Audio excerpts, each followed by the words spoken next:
নমস্কাৰ শ্ৰদ্ধাৰ ছাত্ৰীসকল বিদ্যালয় শিক্ষাৰ সৈতে সম্পৰ্ক থকা আপোনালোকৰ অসমীয়া ইউটিউব চেনেল ইনফৰ্ম হাবৰ আন এটি ভিডিঅ'লৈ স্বাগতম জনাইছোঁ। আশা কৰিছোঁ আপোনালোক ভালে আছে। ছাত্ৰীসকল প্ৰতি বছৰে আপোনাৰ বিদ্যালয়ে বিভিন্ন শিতানত অনুদান লাভ কৰে আৰু আজিৰ এই আলোচ্য শিতানৰ জৰিয়তে স্কুল এনুৱেল যি গ্ৰাণ্ট অৰ্থাৎ বাৰ্ষিক যি অনুদান বিদ্যালয়ে লাভ কৰে সেই সম্পৰ্কে কিছু কথা ক'বলৈ চেষ্টা কৰিম। উল্লেখ কৰিব খুজি 2024 আৰু 25 শৈক্ষিক শিক্ষাবৰ্ষৰ বাবে বাৰ্ষিক যি অনুদান সেই অনুদানৰ সম্পৰ্কে পত্ৰ ওলাইছে আৰু হয়তো আপোনালোকৰ বিদ্যালয়ত সেই অনুদান ইতিমধ্যে আহি পৰিছেহি। ছাত্ৰীসকল এই যে বাৰ্ষিক যি অনুদান ছাত্ৰীসকল বিদ্যালয়ৰ বাৰ্ষিক অনুদানৰ যথোপযুক্ত ব্যৱহাৰৰ নিৰ্দেশাৱলীও ইতিমধ্যে ওলাইছে। এইখনেই আৰু এই অংশখিনিত দেখা পাইছে 2024-25 শৈক্ষিক শিক্ষাবৰ্ষৰ বাবে আৰু সমগ্ৰ শিক্ষা অসমৰ পৰা এই যি নিৰ্দেশনা সেই নিৰ্দেশনা আহিছে আৰু এই অংশখিনিতে সকলোখিনি কথা উল্লেখ কৰা আছে বিদ্যালয়লৈ আগবঢ়োৱা যি বাৰ্ষিক অনুদান সেই অনুদানৰ সম্পৰ্কে। ছাত্ৰীসকল এতিয়া আহকচোন চাওঁ সেই স্কুল গ্ৰাণ্টৰ সম্পৰ্কতনো কি পত্ৰ আহিছে সেই বিষয়ে অকণমান চাবলৈ চেষ্টা কৰোঁ। এইখনেই এনুৱেল স্কুল গ্ৰাণ্টৰ সম্পৰ্কত অহা পত্ৰ আৰু ছাবজেক্টত উল্লেখ কৰিছে utilisation of annual school grant 2024-25 at school level আৰু এই অংশখিনিত এই কথাখিনিয়ে উল্লেখ কৰিছে যে ওপৰত উল্লেখিত বিষয়ৰ ওপৰত ভিত্তি কৰি জনোৱা যায় যে 2024-25 বিত্তীয় বৰ্ষৰ বাবে সকলো গভট প্ৰভিঞ্চিয়েলাইজড এলিমেণ্টেৰী স্কুললৈ 25% এনুৱেল গ্ৰাণ্ট অৰ্থাৎ বাৰ্ষিক অনুদান মোকলাই দিয়া হৈছে আৰু সৰ্বমুঠ অনুদানৰ 10% স্বচ্ছতা একশ্যন প্লেন ইমপ্লিমেণ্ট কৰাৰ বাবে বিদ্যালয়ে ব্যৱহাৰ কৰিব লাগিব আৰু উল্লেখ কৰিছে এই অনুদান ইয়াৰ লগত গাঁঠি দিয়া SAP অনুসৰি ব্যৱহাৰ কৰিব। তাৰ পৰৱৰ্তী অংশখিনিত লিখিছে যে যি বিত্তীয় যি অনুদান স্কুল গ্ৰাণ্ট 2024-25 সেই গ্ৰাণ্ট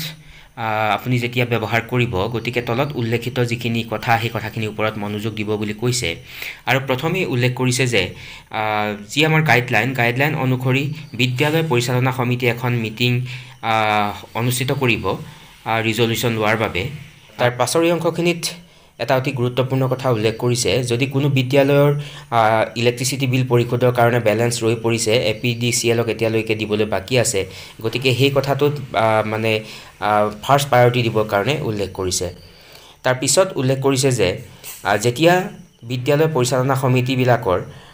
যি সভা অনুষ্ঠিত হ'ব তাৰ মাইনোটছখন কিন্তু এখন ৰেজিষ্টাৰ মেইনটেইন কৰি সেই সভাখনতে মানে লিখিবলৈ বুলি ইয়াত উল্লেখ কৰিছে। যেতিয়া ৰিকুৱাৰমেণ্ট ধৰিব এই ফাণ্ড ব্যৱহাৰ কৰাৰ ক্ষেত্ৰত তেতিয়া safe drinking water filtration hand ৱাশ্বিং ফাংচনেল টয়লেট এণ্ড ইউৰিনেল এইবিলাকৰ ওপৰত বেছি প্ৰাধান্য দিবৰ কাৰণে ইয়াত উল্লেখ কৰিছে। তাৰ পাছতে সকলো শ্ৰেণী আৰু ছাবজেক্ট অনুযায়ী যাতে টিচিং এইডছ আৰু মেটেৰিয়েলবিলাক সুলভ হৈ উঠে বা সেই অনুদানৰ পৰা বিদ্যালয়ে ক্ৰয় কৰি লয় সেই কথাটো এনচিয়ৰ কৰিবলৈ বুলি ইয়াত কোৱা হৈছে। তাৰ পাছতে এটা অতি গুৰুত্বপূৰ্ণ কথা উল্লেখ কৰিছে যে বিদ্যালয়ৰ যি অনুদানৰ যি টকা খৰচ কৰোঁতে যি আমাৰ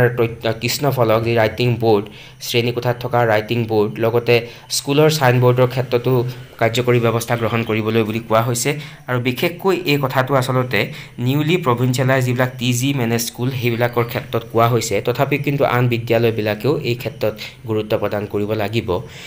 তাৰ পাছত বিদ্যালয়বিলাকলৈ যিহেতু যি বাৰ্ষিক অনুদান ইতিমধ্যে আহিছে যদিও 25% মোকলাই দিয়া হৈছে তথাপিও এটা কথা উল্লেখ কৰিছে যে ব্লক পৰ্যায়ৰ যিসকল অফিচিয়েল সেই অফিচিয়েলসকলক এই কামত দায়িত্ব অৰ্পণ কৰা হ'ব যাতে ফাণ্ডবিলাক সঠিকভাৱে বিদ্যালয়ে খৰচ কৰে। তাৰ পাছত একেবাৰে শেষত উল্লেখ কৰিছে যে utilisation of grant generation of PPM maintenance and submission of UC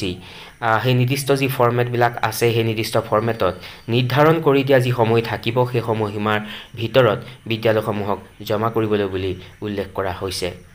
ছাত্ৰীসকল এইখিনি আছিল স্কুল গ্ৰাণ্টৰ সম্পৰ্কত সেই পত্ৰখনত উল্লেখ থকা কথা আৰু উল্লেখ কৰিব খুজিম যিহেতুকে এই যি স্কুল গ্ৰাণ্ট প্ৰতি বছৰে বিদ্যালয়ে লাভ কৰে আৰু এই গ্ৰাণ্টৰ টকাৰে বিদ্যালয়ৰ আন্তঃগাঁথনিকে আদি কৰি স্বচ্ছতাৰ দিশটোৰ ওপৰত বা বিদ্যালয়খনৰ ধৰক মানে শৈক্ষিক ক্ষেত্ৰত যেনেকৈ ব্লেকবোৰ্ড বা আপোনাৰ ধৰক টিচিং লাৰ্ণিং মেটেৰিয়েল TLM আদি সকলোখিনি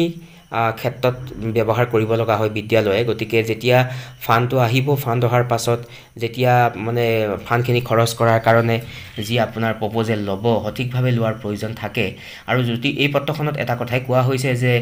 যিমান পৰিমাণৰ আপুনি অনুদান লাভ কৰিব তাৰ পৰা 25% মোকলাই দিয়া হৈছে 2024 আৰু 25 শৈক্ষিক শিক্ষাবৰ্ষৰ বাবে আৰু আমি সকলোৱে জানো যি আমাৰ বাৰ্ষিক যি অনুদান সেই বাৰ্ষিক অনুদান সকলো বিদ্যালয় সমান পৰিমাণত নাপায় আসলতে এই সকলোখিনি কথা ছাত্ৰ ছাত্ৰীৰ ওপৰত নিৰ্ভৰ কৰি বিদ্যালয়খনে পাবলৈ সক্ষম হয় তো সেইখিনি কথাও আপোনালোকে হয়তো অৱগত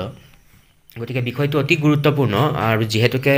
ইতিমধ্যে 25% মানে ফাণ্ড মোকলাই দিয়া হৈছে গতিকে সকলোৱে জনাৰ প্ৰয়োজন আছে আৰু সেই উদ্দেশ্য আগত ৰাখি ভিডিঅ'টি উপস্থাপন কৰিবলৈ চেষ্টা কৰিলোঁ আৰু আশা কৰিছোঁ আজিৰ এই আলোচ্য শিতানে আপোনালোকক উপকৃত কৰিব বিদ্যালয় শিক্ষাৰ সৈতে সম্পৰ্ক থকা আন এটি বিষয়বস্তুলৈ মই পুনৰবাৰ আপোনালোকৰ কাষলৈকে আহিম চাই থাকিব ইনফৰ্ম হাব সকলো ভালে থাকক নমস্কাৰ টেক কেয়াৰ